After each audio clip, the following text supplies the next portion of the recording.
Bapak Ibu yang dirahmati Allah SWT, kami mulai dari kata-kata yang pertama adalah proposal. Apa yang ada di benak jenengan semua, Bapak Ibu, kalau dengar kata-kata proposal? Apa kira-kira Bapak Ibu? Proposal usulan. Kalau ada proposal pembangunan atau proposal suatu kegiatan, permintaan, begitulah bisa diibaratkan sebuah doa. Doa itu bisa diibaratkan adalah suatu proposal. Ada proposal itu yang ditolak, sebelum dibaca sudah ditolak dulu, belum dibaca itu baru disodorkan proposal tersebut sudah ditolak. Kenapa? Karena proposalnya tidak sesuai dengan protap, tidak sesuai dengan standar penulisan, tidak sesuai dengan standar SOP, standar operasional prosedur, SOP. Nulis proposal ada SOP-nya. Kenapa kok proposal tertolak? Bisa jadi tidak sesuai SOP. Nulis proposal yang halaman pertama kok langsung RAB, ayo udah ditolak.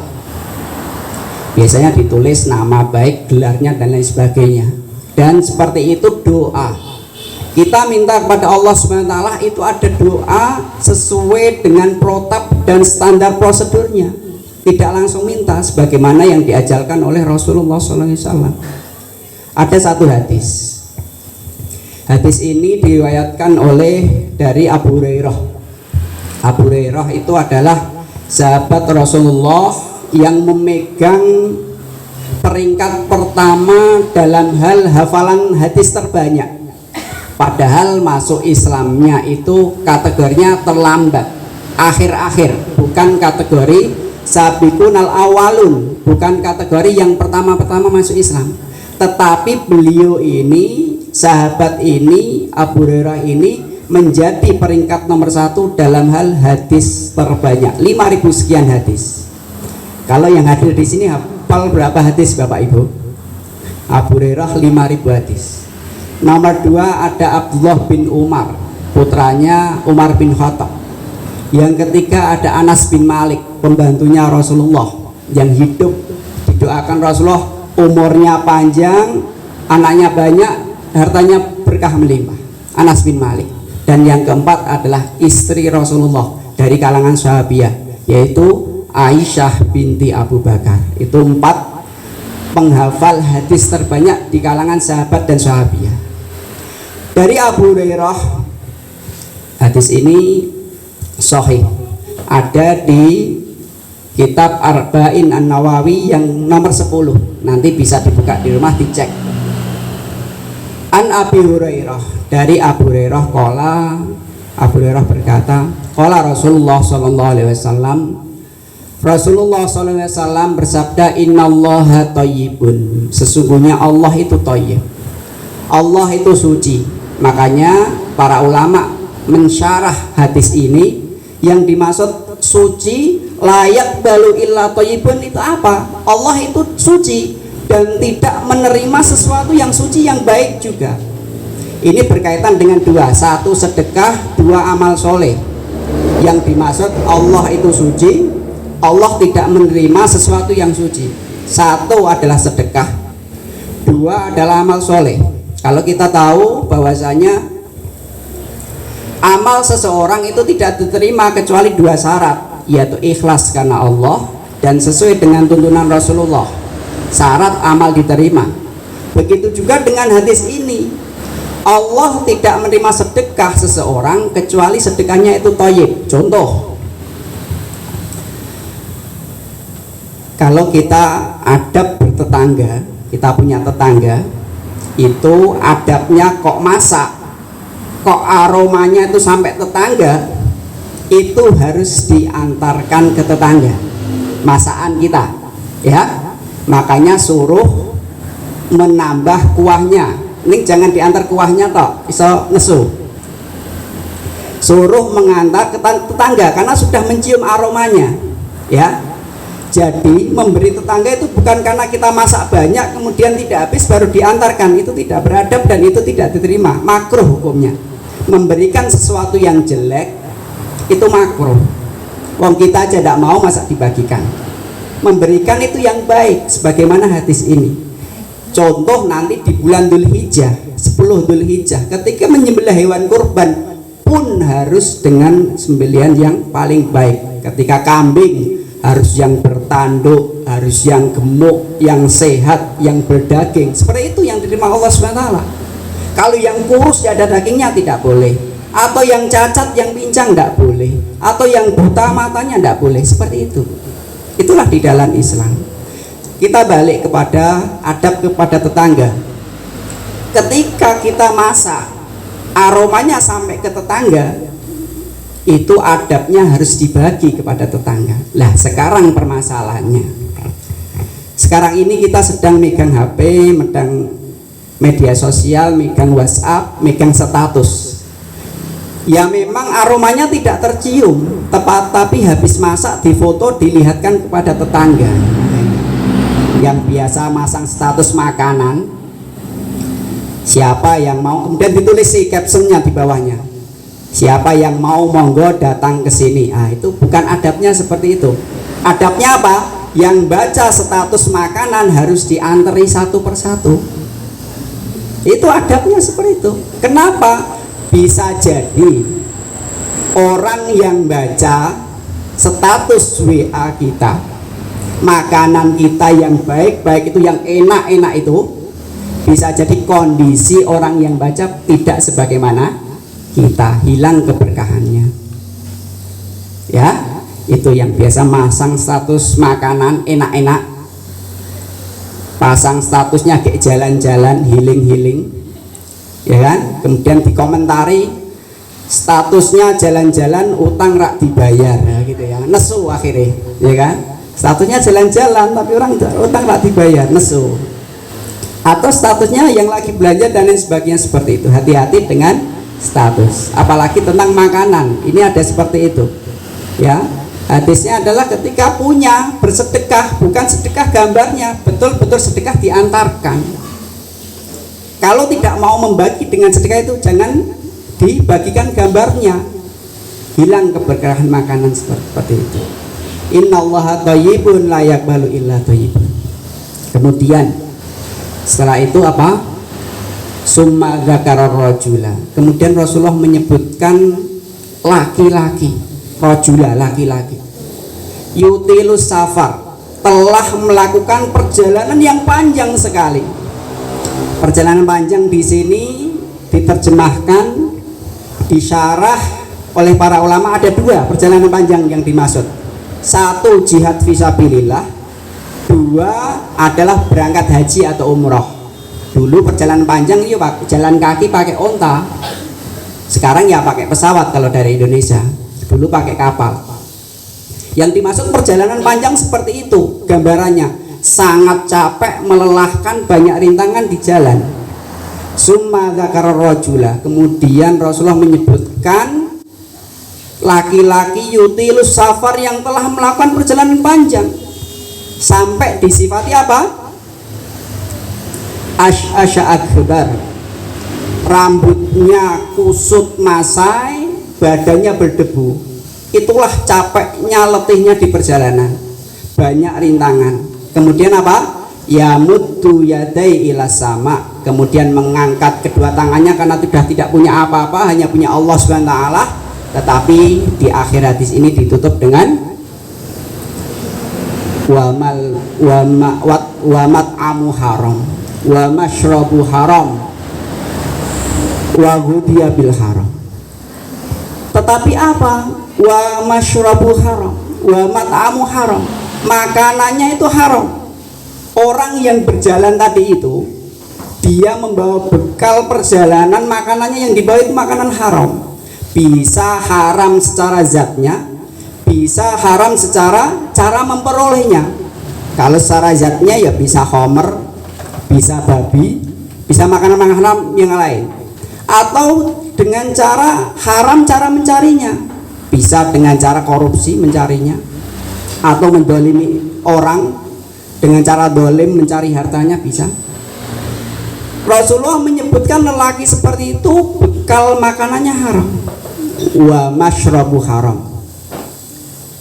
wa ghudhiya bil haram, dan dia dikenyangkan dengan sesuatu yang haram, fa anna yustajabu lahu, maka bagaimana doa orang ini bisa dikabulkan kalau kondisinya seperti itu?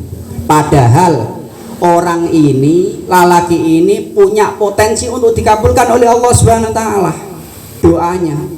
Satu, ada kondisi, waktu dan tempat seseorang itu mustajab doanya. Contoh ada di hadis ini, yaitu ketika seseorang safar itu doanya dikabulkan. Ketika seseorang safar doanya mustajab. Makanya ketika orang sedang perjalanan dibanyak-banyaki untuk berdoa. Banyak-banyak berdoa kepada Allah Subhanahu wa taala. Jangan lihat kiri kanan yang tidak penting. Apalagi Pak sopir yang lihat bak truk, hati-hati. Bak truk itu sok aneh-aneh tulisannya, Bu. Sok maca mboten jenengan? Bak truk napa tulisannya? Astagfirullah, ya. Harus banyak-banyak berzikir, banyak-banyak berdoa kepada Allah Subhanahu wa taala orang di perjalanan, jauh dari rumah. Atau yang kedua, minumannya haram, bekal makanannya haram, minumannya haram. Wa malbasu haram, dan pakaiannya yang dipakai juga haram. Wa ghudhiya bil haram, dan dia dikenyangkan. Dikenyangkan itu dengan makanan atau dengan cemilan lah. Terserah mau diterjemahkan apa. Ghudhiya itu sesuatu yang disantap artinya secara bahasa. Sebagaimana Nabi Musa itu, ghudhiya itu artinya sesuatu yang disantap. Ya Rob, ya Rob. Kemudian dia mengangkat tangannya.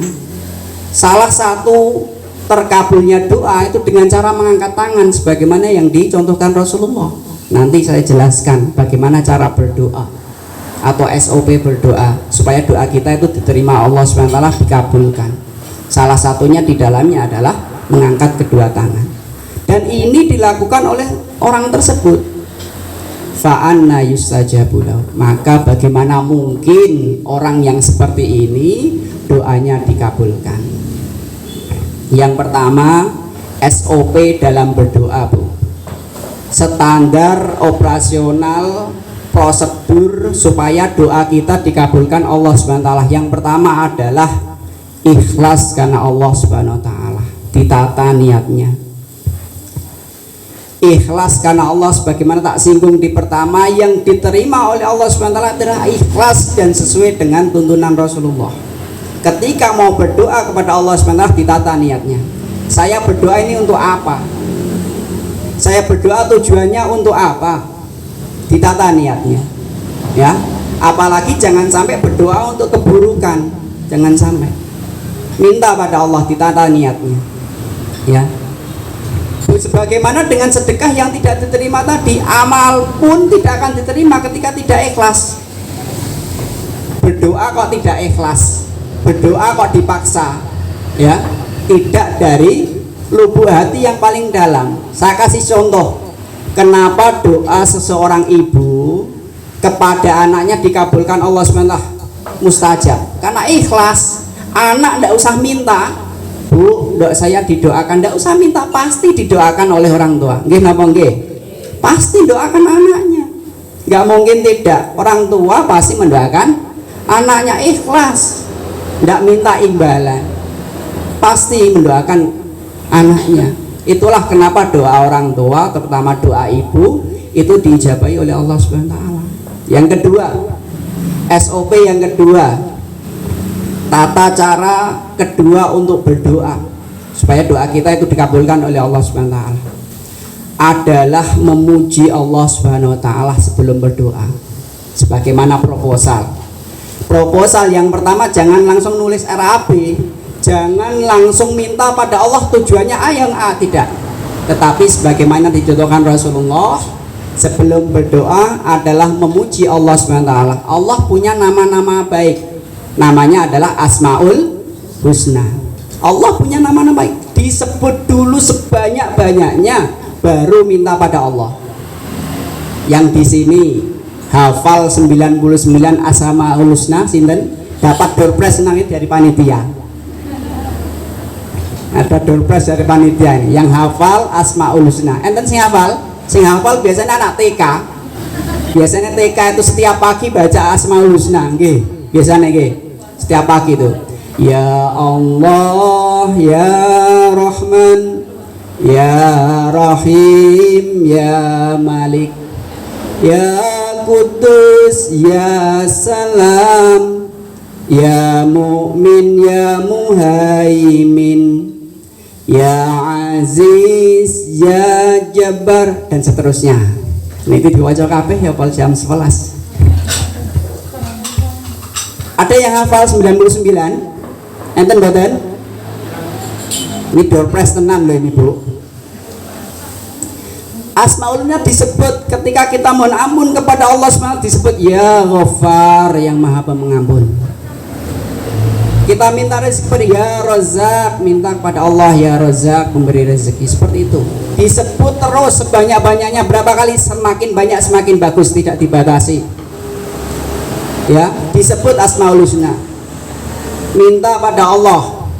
Setelah ikhlas ditata niat kemudian dibaca ya Allah ya Rahman ya Rahim ya Razak ya Kudus ya Jabbar, sebut semuanya. Hafalnya berapa disebut, diulang-ulang terus. Ya. Baru minta pada Allah SWT. Yang ketiga, SOP yang ketiga, setelah nata niat memuji Allah, yang ketiga apa? Makanya berdoa jangan buru-buru, dinikmati doanya. Ya, jangan sampai sekedar rutinitas menggerakkan bibir saja, jangan. Saking hafalnya doa di luar kepala langsung pergi, jangan. Kayak sholat juga sama. Sholat itu artinya doa secara bahasa. Saking hafalnya sholat di luar kepala sholat itu. Contoh, ba'da asar mau arisan diampiri tetangga nih, Bu, ayo arisan, kosek tak sholat sedilit. Sholat sedilit di luar kepala, tidak tahu yang dibaca apa, berapa rakaatnya sampai lupa. Tak sholat sedilit, ya, tak sholat sebentar. Jangan sampai seperti itu. Begitu juga dengan doa, sama. Doa jangan sampai sekedar membasahi bibir saja, cuma sekedar rutinitas, bukan. Lebih dari itu adalah permohonan seorang hamba kepada Allah Subhanahu wa taala. Seperti itu. Harus dimaknai. Yang ketiga, SOP yang ketiga supaya kita doanya diterima oleh Allah Subhanahu wa taala dan dikabulkan adalah bersolawat. Ya, bukan langsung minta, bukan. Ya, permintaan kita sabar, nanti sebentar saja. Jangan buru-buru. Mintanya ya minta, tidak masalah, tapi nanti ada protapnya, ada urutannya. Satu tadi menata niat, dua Asmaul Husna, menyebut Allah, memuji Allah. Yang ketiga bersolawat. Kata Ibnu Qayyim menerangkan tentang solawat ini, doa kita itu akan tergantung di langit ketika tidak diiringi sholawat, Bapak Ibu. Bisa jadi doa kita itu belum dikabulkan karena masih tergantung di langit. Kenapa? Tidak diiringi dengan sholawat. Kok mau doanya tembus ke langit dan dikabulkan oleh Allah SWT adalah apa? Diiringi dengan sholawat kepada Rasulullah SAW. Apa? Yaitu bagaimana caranya? Satu, doanya sholawatnya sebelum doa, satu kali saja cukup, yaitu bersolawat kemudian baru berdoa A, B, C, D dan seterusnya. Atau yang kedua, sholawatnya di awal kemudian doa kemudian ditutup dengan sholawat lagi, boleh. Atau yang ketiga, sholawat, doa, di tengah-tengah sholawat lagi, doa lagi, kemudian ditutup dengan sholawat, itu bagus. Tiga-tiganya boleh, sebagaimana yang dikatakan oleh Imam Ibnu Qayyim. Tidak langsung minta, ada tata caranya, ya, ada urutannya, ada SOP-nya. Setelah menata niat, setelah memuji Allah, Asmaul Husna disebut sebanyak-banyaknya, kemudian bersolawat kepada Rasulullah SAW. Kemudian yang selanjutnya, yang keempat, bertaubat sebelum berdoa. Bertaubat sebelum berdoa atau meminta kepada Allah SWT. Kalau kisah Nabi Yunus ada di perut ikan, itu beliau berdoa dulu, bertobat dulu, baru meminta kepada Allah SWT. Apa doanya yang dikatakan? la ilaha illa anta subhanaka inni kuntu minadz dzalimin. Bertobat kepada Allah SWT, betul-betul mengakui dosa kita. Bisa jadi doa kita belum dikabulkan karena apa? Ketutup dengan dosa-dosa yang kita lakukan, Bapak Ibu. Bukan cuma doa yang tidak dikabulkan, rezeki akan seret. Dosa-dosa yang dilakukan seorang hamba itu menyebabkan hatinya menjadi ada nuktoh hitam. Semakin berbuat dosa semakin hitam, keras, kering, dan akhirnya mati. Dinasihati tidak akan mampu, rak mempan. Wis dinasihati kayak apa wis mati hatinya. Ya, itu akibat dosa. Kenapa? Karena hatinya sudah terkena ibarat cermin kena kotoran lama sekali, sudah nggak bisa dibersihkan lagi. Lah makanya sebelum berdoa perbaiki dulu hatinya, bersihkan dulu cerminnya. Ibarat gelas kok masih tertutup, dibuka gelasnya, ya, dibuka, dibersihkan dari kotoran-kotoran dosa. Ada yang masih punya rasa dengki, iri, ya, dendam, hilangkan. Itu yang menyebabkan seseorang terkena penyakit. Saya ibaratkan orang yang punya sifat iri, dengki, dendam, penyakit hati itu ibarat orang minum racun berharap orang lain meninggal. Ini ada baygon misalnya, ya, ada racun diminum tetapi menginginkan orang lain yang meninggal. Nggak mungkin, kita yang sengsara. Itulah orang yang iri, itulah orang yang punya penyakit hati, itulah orang yang punya penyakit hasad. Orang minum racun berharap orang lain meninggal atau mati, tidak mungkin. Perbaiki dulu hatinya, bertobat kepada Allah Subhanahu wa taala, minta ampun kepada Allah Subhanahu. Kapan waktunya? Yang selanjutnya ada namanya waktu-waktu golden time. Orang berdoa jam 1 siang dengan jam 1 malam jelas berbeda nilainya di hadapan Allah Subhanahu wa taala. Ada contoh kenapa kok Rasulullah mencontohkan berdoa suruh memperbanyak di sepertiga malam yang terakhir. Karena Rasulullah menyatakan bahwasanya Allah SWT turun ke langit dunia di sepertiga malam yang terakhir. Berdoa di waktu-waktu itu mustajab. Sebagaimana iklan di televisi itu punya waktu-waktu golden time, punya waktu-waktu yang nilainya fantastis. Kita ambil satu contoh dulu, sekitar tahun 2000, 2001, 2002, ketika internet, WA, iklan, YouTube dan lain sebagainya belum ada. Itu iklan yang paling banyak di televisi. Dan waktunya kapan yang paling mahal iklannya? Iklan yang paling mahal itu adalah ba'da maghrib sampai isya. Menurut survei pada jam itu seluruh rakyat Indonesia 98% nonton televisi dan iklannya ditaruh di situ. Waktu ba'da maghrib sampai isya, jam-jam segitu. Kalau sekarang kan sudah tidak di televisi, di HP-nya masing-masing, dan di HP pun ada iklannya. Nggih napa mboten? Ada iklannya. Begitu juga dengan doa, Bapak Ibu.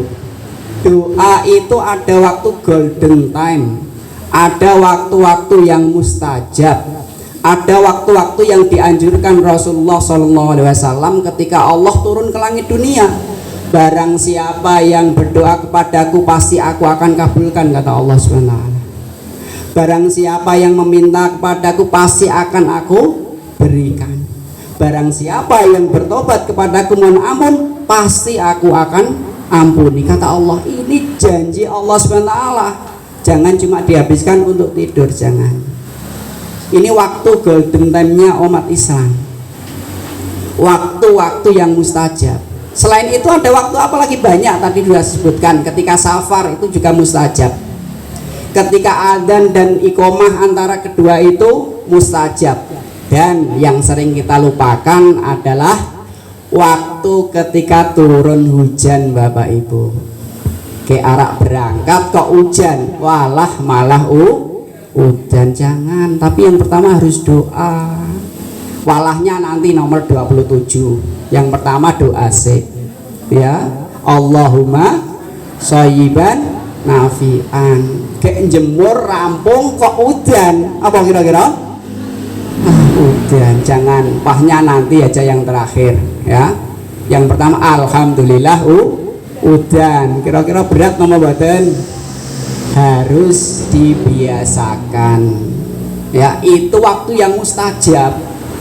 Turun hujan adalah waktu yang mustajab. Ini harus dibiasakan. Ke arah jemput anaknya sekolah udan. Walah udan. Jangan sampai ya, itu waktu yang mustajab. Harus diiringi dengan doa. Yang selanjutnya, jangan terburu-buru dalam berdoa Bapak Ibu. Jangan buru-buru dalam berdoa. Ya Allah, saya sudah berdoa sekian tahun tapi belum dikabulkan. Tidak boleh. Malah justru kata-kata itu menjadikan doa kita tidak dikabulkan. Allah adalah zat yang tidak mau diburu-buru. Yakin doa kita dikabulkan, tidak boleh tidak yakin. Kalau orang yang berdoa kok tidak yakin, tidak dikabulkan. Harus mungkinun bihi, harus yakin dengan doa yang dipanjatkan. Tidak sekedar rutinitas, tidak sekedar di luar kepala tadi itu. Contoh saya ambilkan di surat Al-Baqarah ayat 201. Napa bunyinya? Al-Baqarah 201 ada doa yang sudah kita hafal. Tidak mungkin tidak kita hafal. Rabbana atina fid dunya hasanah wa fil akhirati hasanah wa qina adzabannar. Hafal nggih? Doa napa niku namine? Sapu jagat. Doa hafal nggih. Sapu jagat ini apa to maksudnya? Kabeh dapat gitu ya. Sapu jagat. Sing buat istilah pertama sinten gini doa sapu jagat.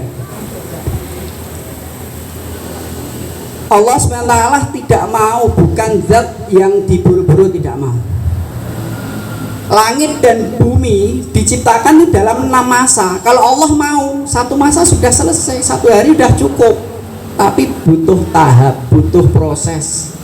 Ya, Allah tinggal bilang kun fayakun jadi, tidak masalah, bisa. Tapi butuh proses 6 masa baru jadi. Dan itu yang dikehendaki Allah SWT. Begitu juga dengan doa kita. Kita minta kok terburu-buru, tidak dikabulkan Allah SWT. Tergesa-gesa tidak dikabulkan. Allah bukan zat yang maha diburu-buru. Bisa jadi doa kita tertahan itu diganti dengan musibah yang disingkirkan dari musibah yang setara Bapak Ibu. Kita minta A tetapi dikasih B. Kenapa? B itu adalah musibah yang setara dengan permintaan kita. Doa bisa dikasihkan hari itu juga, seketika itu juga. Minta A langsung dikasih A oleh Allah SWT. Bisa, Allah mengabulkan, sangat bisa. Atau yang kedua ditahan oleh Allah SWT dengan momen yang tepat. Anak TK kok minta uang 5 juta, kira-kira dikasih enggak? Enggak dikasih. Nanti ada waktunya ketika sudah dewasa, masuk kuliah atau beli sepeda motor atau beli yang lain sebagainya. Ada masanya. Begitu juga dengan doa kita, bisa jadi ditahan oleh Allah nanti, bukan sekarang saatnya. Bukan sekarang, ditahan oleh Allah. Disingkirkan dari musibah yang setara dengan doa kita bisa jadi. Atau dikasih tapi nanti ya, sabar, jangan buru-buru, Allah maha tahu. Atau yang ketiga, disimpan Allah SWT, diberikan di surganya kelak. Masya Allah, itu yang paling baik. Tidak diberikan di dunia, minta di dunia tidak dituruti, nanti sabar akan dikasih di akhirat. Coba Masya Allah, saking sifat Rahman Rahimnya Allah SWT dikasihkan di akhirat, tidak di dunia. Kalau di dunia tidak cocok buat kamu, Allah maha tahu seperti itu. Makanya jangan buru-buru. Ya Allah, saya sudah berdoa tapi tidak dikabulkan. Justru kata-kata itu menjadikan doa kita tidak dikabulkan, kata Rasulullah SAW. Kata Allah tidak mau zat yang tidak diburu-buru. Seperti itu. Selanjutnya, nomor pinten nih Bapak Ibu? Gangsal. Garek 8 menit. Padahal enten 18. Ini tadi saya udah datang gasik tapi mulainya molor nih, mboten salah kula nggih. Selanjutnya, memilih tempat yang terbaik. Tadi satu, waktu yang terbaik sudah saya sampaikan, waktu yang terbaik. Sekarang yang selanjutnya, memilih tempat yang terbaik. Tempat yang terbaik di mana? Di dekat Ka'bah, di Hijr Ismail, tempat terbaik. Kami doakan yang hadir di sini bisa berangkat untuk ke Mekah, ke sana semuanya. Yang punya keinginan berangkat semua diikhtiari ya. Kita doakan semuanya yang belum bisa berangkat haji bisa berangkat haji semuanya. Kita doakan yang belum bisa berangkat umroh bisa berangkat umroh semuanya. Bisa dapat tempat yang terbaik di dekat Ka'bah, di Hijr Ismail atau di Raudhah, antara mimbar dengan rumahnya Nabi, di Raudhah. Bisa kita niatkan, bisa insya Allah, bismillah ya Allah, semoga bisa ke sana menziarah makam Rasulmu, bisa ke Mekah Mukarramah, Madinah Munawwarah, bisa ke sana. Diniatkan dulu, diniatkan, kemudian minta pada Allah SWT ya, berdoa. Berdoanya kapan? Di waktu-waktu terbaik tadi itu yang saya sampaikan. Ketika ada di waktu-waktu dan tempat-tempat terbaik, minta kepada Allah SWT, minta akhirat. Jangan sampai nanti dicela gara-gara permintaan kita urusan dunia saja ya. Sampai Ibnu Abbas itu mencela, bukan mencela tapi menegur. Permintaan di tempat dan waktu terbaik cuma minta dunia, cuma, saya kasih tanda garis bawah, cuma minta dunia, tidak ada unsur akhiratnya saja. Kenapa doa tadi yang dicontohkan di Al-Baqarah 201, Rabbana atina fid dunya hasanah wa fil akhirati hasanah wa qina adzabannar, imbang antara dunia dan akhirat, jangan dunia saja. Tetapi harus diketahui Bapak Ibu, tafsir dari ayat ini itu apa maksudnya? Rabbana atina fid dunya hasanah, tafsirnya apa? Apakah rumah yang megah? Fid dunya hasanah, apa maknanya? Fid dunya hasanah maknanya apa Bapak Ibu? Apa fid dunya hasanah? Di dunia hasanah baik itu apa maknanya? Tafsirnya apa? Rumah yang megah, harta yang melimpah, rezeki yang banyak. Tafsirnya adalah fid dunya hasanah adalah ilmu dan amal Bapak Ibu. Ternyata ya, bukan bergelimang harta di dunia, bukan fid dunya hasanah itu. Kok orang dikaruniai dengan ilmu dan amal, berarti dia adalah fid dunya hasanah. Itu yang kita minta. Kadang-kadang sok di luar kepala Rabbana atina fid dunya, tidak tahu maksudnya apa ini yang dimaksud fid dunya hasanah itu. Yang dimaksud fid dunya hasanah adalah diberikan ilmu dan amal. Ilmu ya seperti ini, mengaji, kemudian mengamalkan apa yang sudah diketahui, seperti itu. Itulah fid dunya hasanah yang dimaksud dari ayat ini. Rabbana atina fid dunya hasanah, ya Allah berilah kami ilmu dan amal, punya ilmu dan bisa mengamalkan. Sebagaimana ciri dari orang yang diberikan kebaikan oleh Allah SWT adalah yufaqihu fiddin. Man yuridillahu bihi khairan yufaqihu fiddin. Barang siapa yang dikehendaki oleh Allah itu kebaikan, pada seseorang itu kebaikan, yufaqihu fiddin, akan dipahamkan agama pada dirinya. Berarti dia dikehendaki kebaikan oleh Allah SWT. Atau di hadis yang lain, wa man salaka tariqan yaltamizu fihi ilman sahalallahu lahu bi tariqan ilal jannah. Barang siapa yang menempuh suatu jalan yang di dalamnya dia untuk menuntut ilmu, di sini tadi dari rumah berangkat mengobarkan waktu, tenaga, pikiran, kemudian dalam rangka menuntut ilmu, apa janji Rasulullah? Sahalallahu lahu bi tariqan ilal jannah, akan diberikan kemudahan untuk menuju jannah. Oh, berarti ilmu sama dengan jalan tercepat menuju jannahnya Allah SWT. Berarti punya ilmu itu bisa mendapatkan jannahnya dengan mudah. Kenapa tokoh ilmu bisa mudah masuk jannah? Satu, dengan ilmu dia tahu antara hak dan batil. Dia tidak mencampurkan antara hak dan batil. Dengan ilmu dia tahu, oh ini tauhid, ini syirik. tahu karena dengan ilmu. Ini sunnah, ini bid'ah, tahu dengan ilmu dan lain sebagainya. Itulah ilmu kenapa jalan tercepat menuju dan jannahnya Allah SWT. Kalau tidak punya ilmu yang ngawur akhirnya beribadahnya. Tidak punya dasar, saya beribadah mengikuti siapa, tidak ada dasarnya. Karena tidak punya ilmu Bapak Ibu. Makanya tolabul ilmi faridatun ala kulli muslim.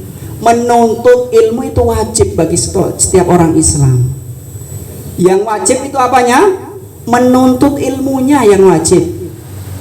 Ustadz, saya sudah ngaji kesana kesini kok ya orang muda ya, tidak masalah.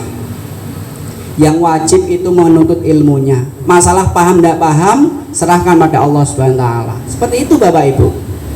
Yang wajib itu menuntut ilmunya, bukan pinternya. Kok anak kita sekolah, anak kita belajar di pesantren, kok rak mudeng tidak masalah, dia sudah mau sekolah, sudah mau masuk pesantren. Wis di sekolah kerono rene masuk pesantren kok rak pinter-pinter, tidak usah diseneni Bapak Ibu. Tidak usah. Yang wajib itu menuntut ilmunya, bukan pinternya. Ada niatan berangkat dari rumah menuntut ilmu, itu sudah menggugurkan kewajiban. Tetapi kapan menggugurkan kewajiban? Apakah sepekan, 2 pekan, 3? Tidak. Minal mahdi ilal lahdi. Oh, menuntut ilmu itu sampai meninggal dunia baru finish. Tidak ada kategori aku wis pinter ora usah ngaji, nggak ada istilah seperti itu. Ilmu semakin dicari semakin kurang. Nggak ada istilah orang kok pensiun mencari ilmu, nggak ada. Kalau yang dinas 4 bulan lagi mau pensiun ada, bisa. Kalau sudah selesai purna bisa. Tapi kalau menuntut ilmu nggak ada selesainya. Finishnya adalah ketika kita sudah dipanggil Allah Subhanahu Wa Ta'ala, baru finish, baru boleh tidak menuntut ilmu. Kalau masih diberikan kita kesempatan dari Allah Subhanahu Wa Ta'ala, hidup, bisa bernapas, bisa beraktivitas, wajib hukumnya untuk menuntut ilmu. Seperti itu. Menuntut ilmu bisa hadir di majelis, bisa membaca buku, datang kepada guru dan lain sebagainya bisa. Ustadz, saya ngajinya sama YouTube saja. Oh, ada betul nih. Wah, ini tuku kuota, kemudian ngaji nih karo YouTube. YouTube oke, sat-sat besar banyak. Tetapi barokah majelis ilmunya tidak ada Bapak Ibu. Kenapa kok tidak ada? Ngrungokke sambil nyemil, ngrungokke sambil tiduran, ditinggal tidur. Kalau itu pokok menuntut ilmunya, berkah menuntut ilmunya tidak ada. Ya, tapi kalau buat tambahan ilmu boleh, banyak sekali ilmu-ilmu yang ada di media sosial, boleh. Tapi sebagai pokok ilmu, keberkahan ilmunya berkurang. Kenapa? Ilmu itu didatangi. Ya, bukan disambi-sambi. Ya, menuntut ilmu. Kenapa? Ada satu hadis mengatakan, wa majtama'a qaumun fi baitin min buyutillah yatsluna kitaballah wa yatadarasunahu bainahum illa nazalat alaihimus sakinah. Kalau pengen datang ketenangan di suatu kaum itu, suatu majelis, syaratnya adalah membaca Al-Quran, ketemu di satu majelis itu di masjid, ketenangan hati, bukan lewat YouTube. Ya, bisa jadi malah lewat YouTube anane mong apa? Patu di komentar, ora rampung, pengen ngaji malah patu di komentar. Ya, saling komen dan lain sebagainya. Urung-urung malah ono iklannya sing ora pas dan lain sebagainya. Wa alam bisawab. Gitu Bapak Ibu. Kemudian yang terakhir kami tutup, minta kepada Allah dengan suara yang rendah, ya, tidak sambil bersajak atau berpantun atau berpuisi, minta pada Allah SWT. So enten nggih, berdoa dibuat sajak, dibuat pantun, dibuat lagu-lagu. Minta kepada Allah kok dibuat lagu-lagu, tidak. Yang dicontohkan Rasulullah itu apa? Yaitu dengan suara rintih, merengek kepada Allah di sepertiga malam yang terakhir, habis sholat malam, kemudian mengangkat tangan berdoa kepada Allah Subhanahu Wa Ta'ala. Tidak dibuat pantun. Contoh, minta ampunan kok dibuat pantun. Ini jangan ditiru, ini contoh saja, contoh yang salah. Ke Magelang beli roti, ke Temanggung beli kuaci, ya Allah ya Rabbi ampuni dosa kami. Nggak usah seperti itu. Mau minta ampun dadak buat pantun. Pernah dengar ini? Ini ada saja. Ilahi lastulil firdausi ahla. Pernah dengar buatan? Itu napa niku? Pujian nggih. Itu sajaknya Abu Nawas. Sajaknya Abu Nawas, pantunnya Abu Nawas. Artinya apa itu? Ilahi ya Allah, lastu, saya bukanlah firdausi ahla, bukan termasuk penghuni jannah firdaus, bukan.